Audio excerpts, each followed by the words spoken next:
अब सुने दासा माता की 8वां व्रत कथा। पुराने समय की बात है कि एक घर में एक जेठानी देवरानी थी। वो दोनों निसंतान थी। वो मेहनत करके पेट पालती थी। दोनों व्रत पूजन कुछ भी नहीं करती थी। एक दिन दोनों प्रातःकाल गांव में आग लेने गई। उस दिन गांव में दासा माता का पूजन था, इसलिए उन्हें किसी के यहाँ से भी आग नहीं मिली। आग ना मिलने पर जेठानी देवरानी से बोली, आज हम दोनों का भी व्रत रहेगा। शाम को आग मिलने पर ही रसोई बनाकर भोजन करेगी।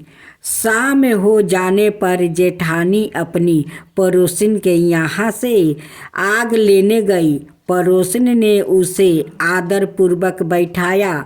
जेठानी ने पड़ोसिन से पूछा, दासा माता, पूजन करने से क्या होता है? पड़ोसिन ने बताया कि जिस बात की इच्छा करके डोर लिया जाता है वो इच्छा पूर्ण हो जाती है।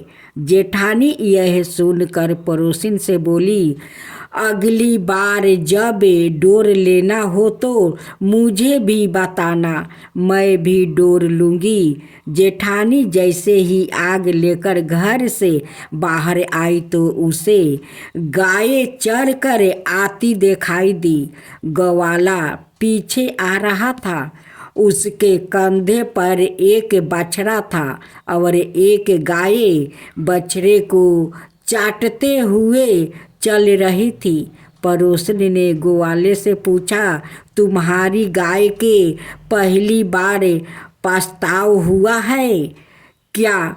ग्वाले ने बताया कि हाँ। पड़ोसन ने फिर पूछा, गाय ने बछड़ा दिया है या बछड़ी? ग्वाला बोला, बछड़ा है। यह जानकर जेठानी से पड़ोसन ने कहा कि घर जाकर दासा माता का डोर ले लो। 9 दिन तक व्रत रह कर कथा सुनना और 10वें दिन सिर सहित स्नान करके पूजन करना। दासा माता चाहेगी तो 10 दिन के भीतर ही तुम्हारी मनोकामना पूर्ण हो जाएगी। जेठानी ने घर जाकर सारी बातें देवरानी को बताई। दोनों ने दासा माता से मनौती मांगी कि यदि हम दोनों की संतान होगी तो हम सुहागिनों को न्योता देंगे। दोनों ने दासा माता का डोर लिया। दासा माता की कृपा से डोर की पूजा से पहले ही दोनों देवरानी जेठानी गर्भवती हो गई। 9 महीने 9 दिन के बाद दोनों ने यहाँ 2 लड़कों ने जन्म दिया।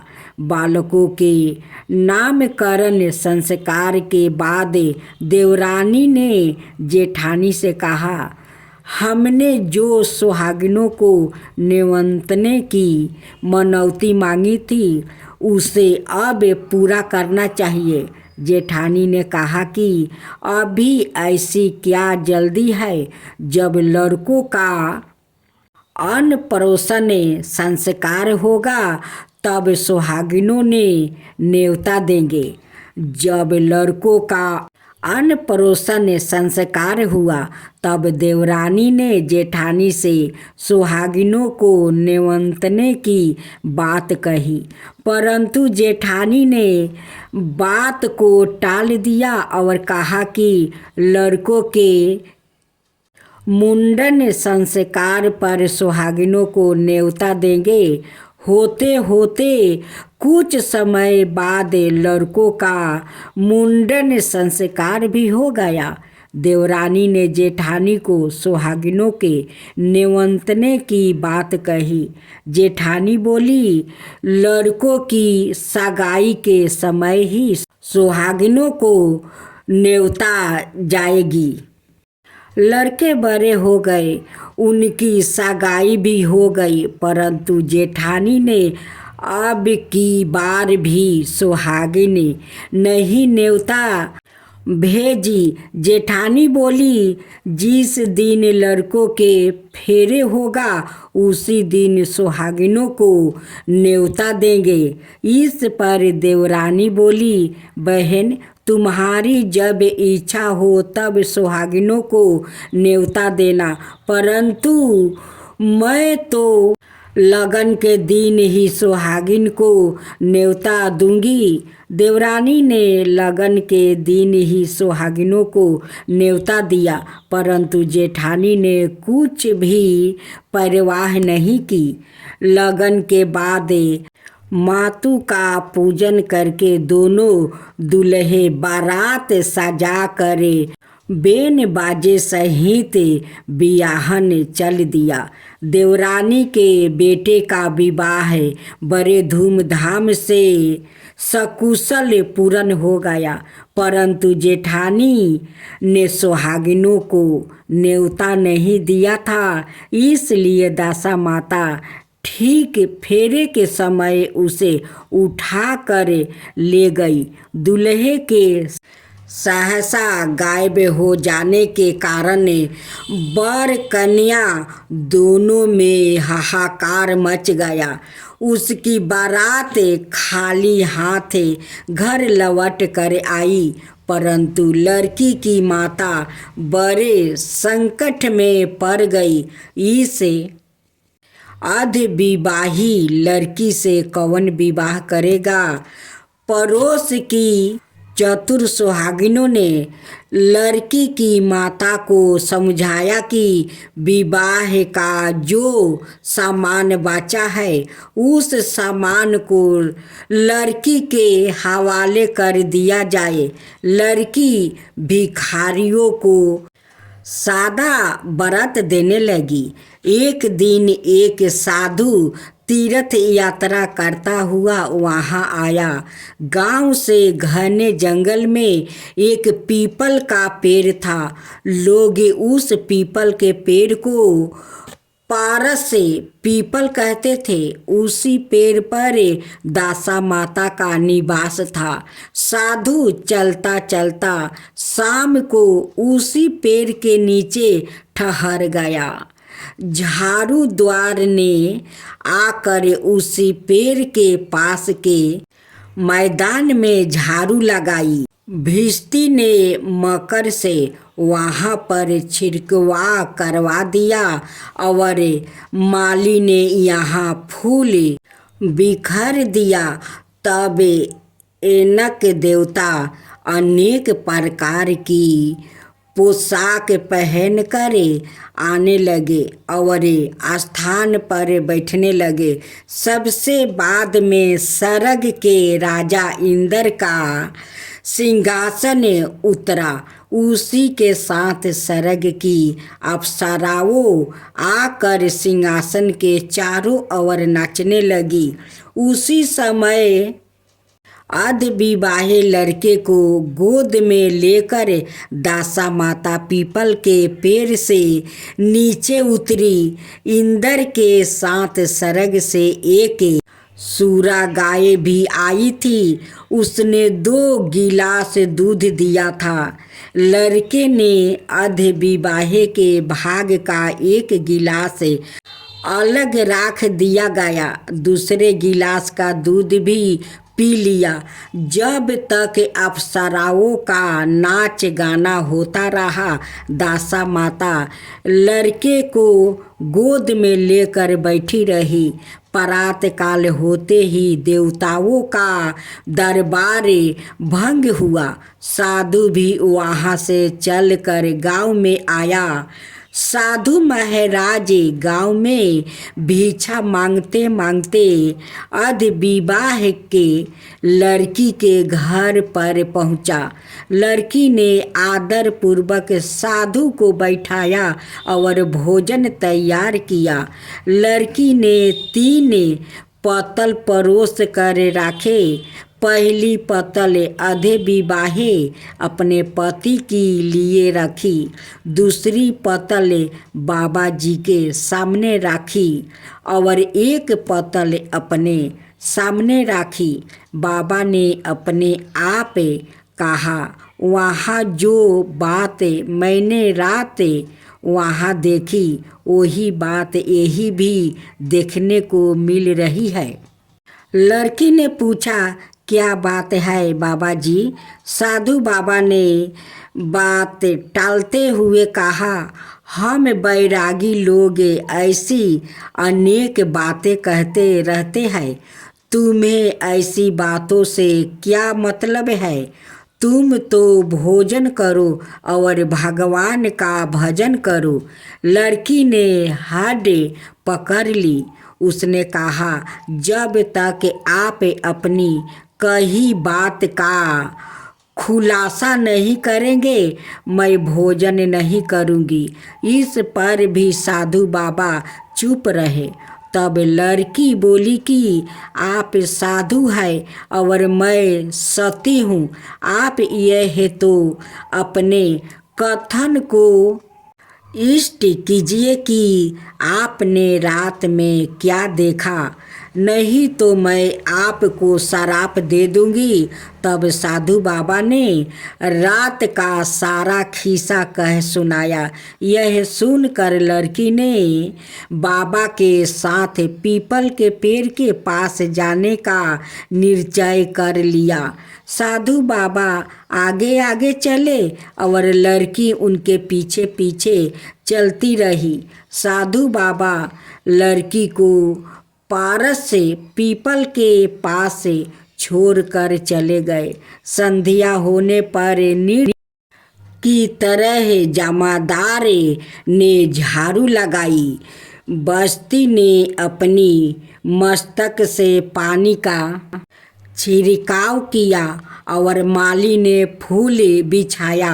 देवताओं के राजा इंद्र आए।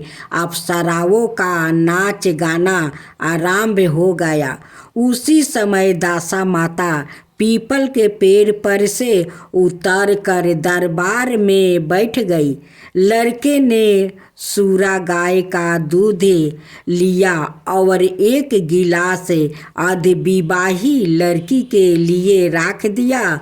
जैसे ही लड़के ने दूध का गिलास मुंह पर लगाया, त्यों ही लड़की दूसरा गिलास हाथ में लेकर वर के सामने आ गई। वो बोली, अपना भागे लेने के लिए मैं उपस्थित हूँ। मेरे लिए क्या आज्ञा है? मैं सेवा करने के लिए तैयार हूँ। तब लड़का बोला, मैं इस तरह से तुमसे नहीं मिल सकता। मैं दासा माता की सेवा में रहता हूँ। मुझे अभी दरबार में जाकर दासा माता की गोद में बैठना होगा। यदि तुम्हें मुझसे प्यार है तो दासा माता को प्रसन्न करके उनसे मुझे अपने लिए मांग सकती हो, तब मैं तुम्हारा हो सकता हूँ। लड़का दूध पीकर दासा माता की गोद में जाकर बैठा। लड़की अप्सराओं के साथ नाच गाने करने लगी। जब सवेरा हुआ तो दासा माता ने इस नई लड़की को बुलाकर पूछा, तुम कौन हो? तुम्हें नाचने से मैं बहुत प्रसन्न हुई हूँ। जो कुछ मांगना है मांग लो। लड़की ने दासा माता से वचन ले लिया कि मैं जो कुछ मांगूँ वो आप मुझे प्रदान करेगी। तथास्तु कहने के बाद लड़की ने दासा माता ने अपने अपने पति को पकड़ कर कहा, मुझे यही चाहिए। दासा माता ने कहा, तूने मांगा तो बहुत, परंतु मैं वचन दे चुकी हूँ। इसी कारण मैं तेरे पति को तुझे वापस देती हूँ। राजा इंद्र ने पूछा कि भगवती यह सब क्या राज है, मैं इस राज को जानना चाहता हूँ। तब दासा माता ने बताया कि यह लड़का मेरे वरदान से ही प्राप्ति हुआ था और इसकी माता ने मनौती मांगी थी कि लड़का पैदा होने पर वो सुहागिनों को न्योता दूंगी, परंतु उसने अभी तक अपना वचन पूरा नहीं किया। इस कारण मैं इस लड़के को विवाह मंडप से उठा लिया था। यह लड़की इसकी आधे विवाही पत्नी है और पतिव्रता है। पतिव्रता होने के कारण यह देव समाज में पहुँच कर मुझसे अपना पति मांग रही है। दासा माता के ऐसे वचन सुनकर इंद्र सहित सब देवताओं ने वर वधू के ऊपर पुष्प की वर्षा की। तब तक साधु बाबा भी वहाँ पर आ गया। साधु बाबा दूल्हा और दुल्हन को साथ लेकर गांव की ओर चल पड़े। जब यह तीनों गांव के समीप पहुँचे तो गांव वालों ने दूल्हा और दुल्हन को देखकर लड़की के पिता को सूचना दी कि तुम्हारी पुत्री और दूल्हे के साथ आ रही है। जिस दिन से लड़की चली गई थी तो उसके पति ने लोकपावद के डर से बाहर निकलना बंद कर दिया था। गांव वालों की यह भी बात सुनकर उसने घर के केवाड़ बंद कर लिया। उसने समझा लड़की साधु बाबा के साथ आ रही होगी, इसलिए लोग मेरा उपहास कर रहे हैं।